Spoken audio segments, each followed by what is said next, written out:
बिहार विधानसभा का चुनाव आखिरी मोड़ पर है और सभी की निगाहें इस बार बिहार विधानसभा के हॉट सीट्स पर जा गिरी है। हर कोई ये देखना चाहता है कि जितने भी सेलिब्रिटी हैं वो जो दौड़ लगाए हुए हैं इस चुनाव में वो जीत पाएंगे या नहीं। अपनी साख को दांव पर लगाकर चुनाव लड़ना कोई आम बात नहीं है, और वो भी ऐसे जगह पर जहां पर जातिवाद हावी हो। आज हम बात करेंगे अलीनगर की, जो दरभंगा जिले के एक विधानसभा का क्षेत्र है। आज उसकी बात करेंगे कि आखिर इसका समीकरण क्या है और क्या मैथिली ठाकुर जो लोक गायिका अपने स्वर के लिए जानी जाती हैं वो यहां से जीत पाएंगी या नहीं। अलीनगर का इतिहास यदि देखें और 2-3 विधानसभा के चुनाव देखें तो एनडीए को कुछ ज्यादा खास जीत नहीं मिला है।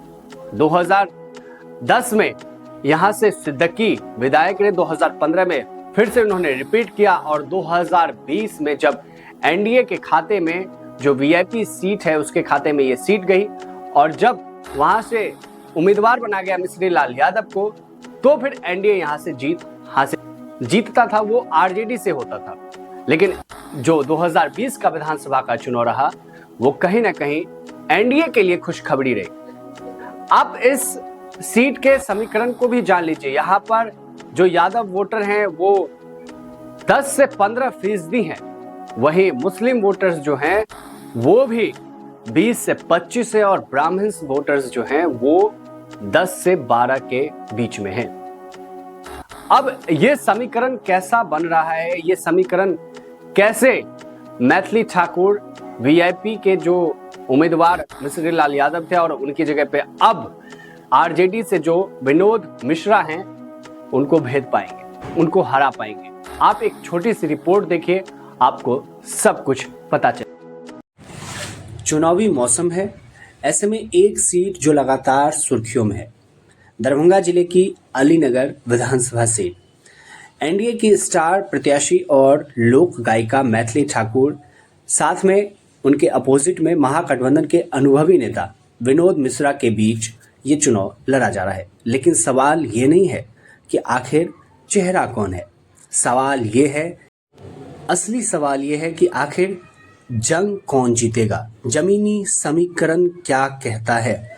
2020 का चुनाव देखें तो यहाँ से एनडीए के खाते में जो वीआईपी सीट है उसके खाते में ये सीट गई और वहाँ से जो वीआईपी के प्रत्याशी थे मिश्री लाल यादव भारी बहुमत से 61,000 वोट पाकर विजय बने।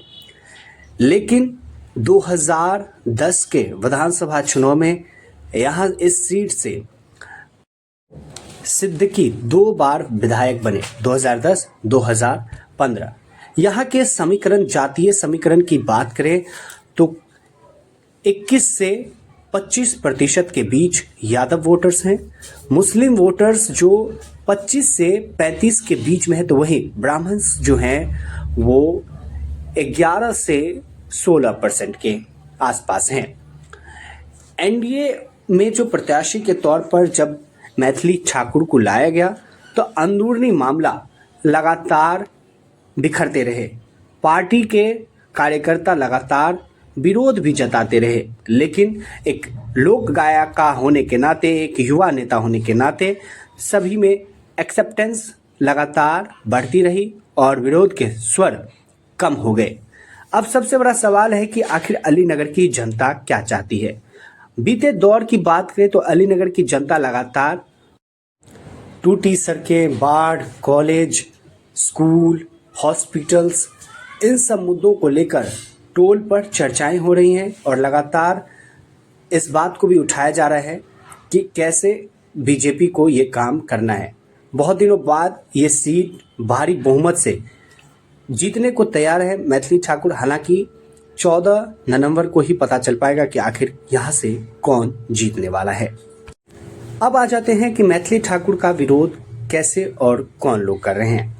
बता दें तो इधर जो विनोद मिश्रा के समर्थक हैं लगातार मैथिली ठाकुर के बाहरी होने पर विरोध जता रहे हैं और कह रहे हैं कि बाहर से कोई आकर लोकल कैसे बन सकता है। हालांकि मैथिली ठाकुर मिथिला से ही संबंध रखती हैं और इस चुनाव को जातीय रंग देकर भी बनाया जा रहा है और साथ में इसे बाहरी वर्सेज लोकल का भी लड़ाई बनाया जा रहा है। देखना दिलचस्प होगा कि लोक गायिका क्या उसी तरीके से अपना परचम लहरा पाती हैं जो एक अपने क्षेत्र लोक गायकी में उन्होंने परचम लहराया। क्या वही विधानसभा के चुनाव में अपना परचम लहरा पाएंगी? क्या अलीनगर के किले को भेद पाएंगी? और क्या विधानसभा में वो जा पहुंचेंगी? और क्या लोगों के मुद्दे को, पलायन को रोक पाएंगी? ये देखना दिलचस्प होगा। इसके लिए आपको इंतजार करना पड़ेगा 14 नवंबर।